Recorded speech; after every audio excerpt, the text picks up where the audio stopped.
ஈரோட்டு மண்ணின் மடியில் பிறந்த பாக்யராஜ் ஒரு கலைஞனாக செதுக்கப்பட்ட இடம் கோயம்புத்தூரின் பாப்பநாயக்கன் பாளையம் தான். இந்த வீதிகளில் அவர் சுமந்து வந்த கனவுகள் தான் பிற்காலத்தில் உலகமே வியக்கும் திரைக்கதை மேதையாக உயர்ந்தது.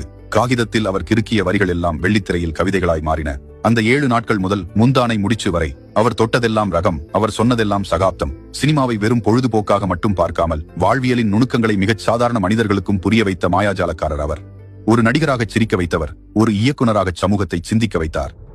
பாதமலர் நோகும் முன்ன நடக்கும் பாத வழி பூவிரிச்ச மயில, பாதமலர் நோகும் முன்ன நடக்கும் பாத வழி பூவிரிச்ச மயில, ஓடம் போலாடுதே மனசு, குடித்தான் போனதே வயசு.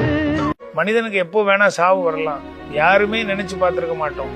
நேத்து வரைக்கும் சிரிச்சு கதை சொல்லி கொஞ்சம் நடிங்க பாஸ் சொல்லி உங்களை மகிழ்ச்சி படுத்தினேன். இன்னைக்கு இதுதான் என் லாஸ்ட் மெசேஜ். குடும்பத்தை ரொம்ப லவ் பண்ணுங்க. எங்க சின்ன ராசா மாதிரி உங்க வீட்டுல எல்லாரும் சந்தோஷமா இருக்கட்டும். ஒரு நிமிஷம் கூட வேஸ்ட் பண்ணாதீங்க. உங்க ட்ரீமை துரத்துங்க.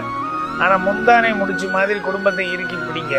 உங்க திறமையை வேஸ்ட் பண்ணாதீங்க. இந்த லோகத்துல பாதமலர் நோகும் முன்ன நடக்கும் பாத வழி பூவிரிச்ச மயில, பாதமலர் நோகும் முன்ன நடக்கும் பாத வழி பூவிரிச்ச